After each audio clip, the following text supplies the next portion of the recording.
This next segment has the title, The Influence of Vermont on the Course of AA's Later Ideas. I don't think we had any idea how much of AA's groundwork was laid in the state of Vermont. Both founders went there and born and raised there, and so we've discovered that Vermont had a lot to do with AA. Now, I'm going to go through some things that will demonstrate that point. Almost every major source of AA from the 1850s forward involved the people of and activities in Vermont. In one way or another, these sources later had their impact on the Christian upbringing of Bill and Bob and the organization in which these men were or became active in their Vermont youth. The next segment is titled 6 Christian Vermonters or Summer Residents of Vermont Involved in Early AA.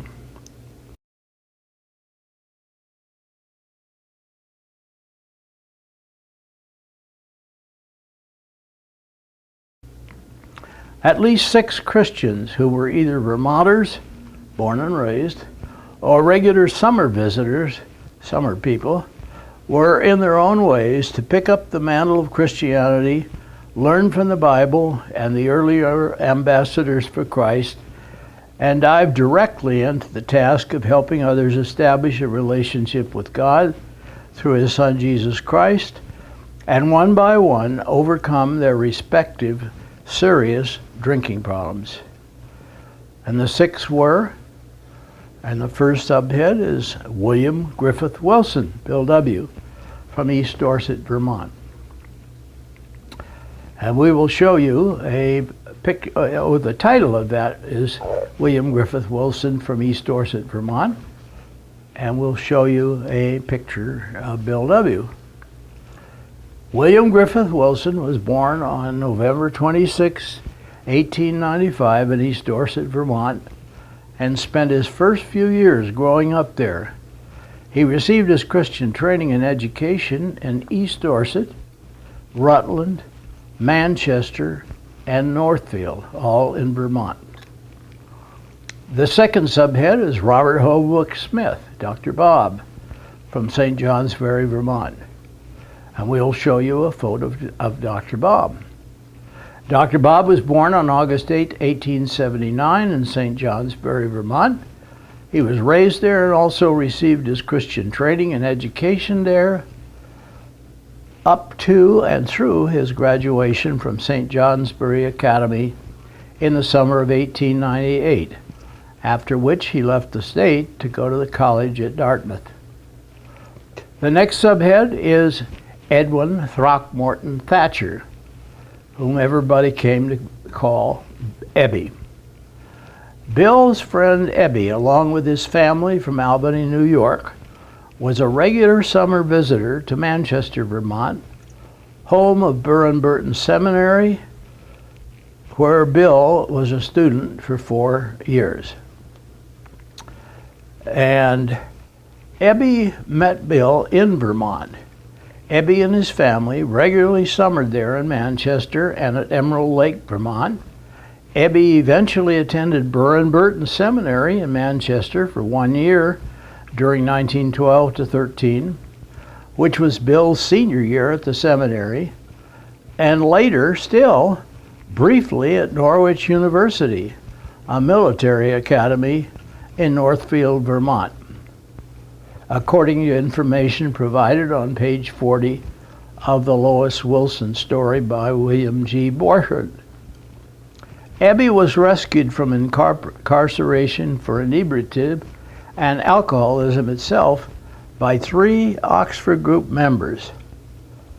Also, through them, Ebby was reminded about the efficacy of prayer, Jesus Christ and Bible times, as well as first-century Christian principles, all things he had long ago learned and believed as a youngster, particularly since Ebby sprang from a long line of clergy in his family. Roland Hazard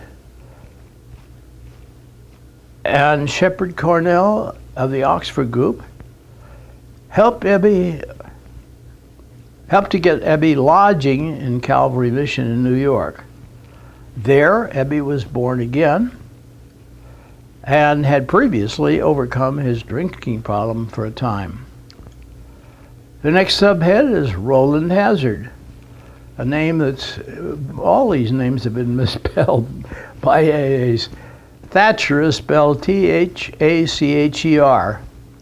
Hazard is spelled Hazard, and Roland's name is spelled Rowland. Roland was a businessman originally from Peacedale, Rhode Island. Roland later became a large landowner and summer visitor in Glastonbury, Vermont.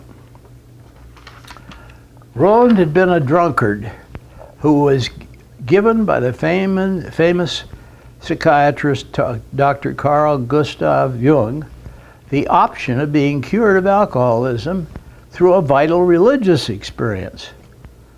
Failing in Dr. Jung's treatment, Roland returned to the United States. But he then made a decision for Christ, worked with the Oxford group leader and rector of Calvary Church in New York, Reverend Sam Shoemaker, and he joined the Oxford group. Ebby Thatcher had been slated for incarceration for alcoholism, but he was paroled by Judge Collins Graves of Bennington, Vermont. He was turned over to the custody of Roland Hazard.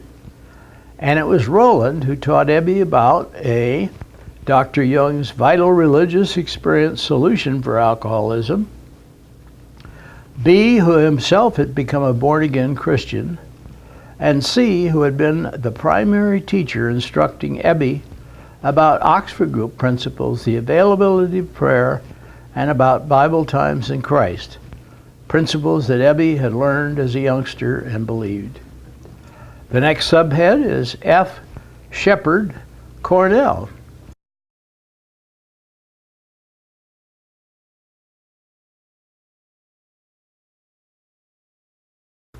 Known as Shep C., a summer visitor in Vermont. And he was, with Vermont resident and attorney Sebra Graves, one of the first two Vermont men from the Oxford group to begin helping Ebby. Shep Cornell was an Oxford group activist. He joined with Vermont attorney Sebra Graves in witnessing to Ebby in order to help him overcome his alcoholism.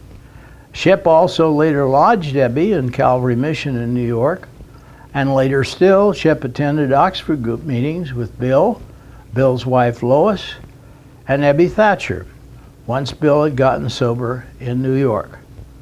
And the last of the six, the subhead is Sebra Graves.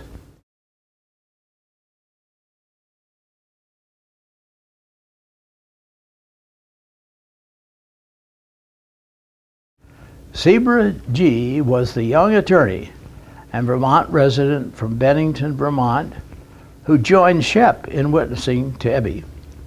Sebra's father, Judge Graves, paroled Ebby to Roland Hazard and saved Ebby from incarceration for drunkenness. Sebra himself had helped instruct Ebby about Oxford group principles, prayer, Christ, and the Bible, just as the other two friends, Roland and Shep, had joined in doing.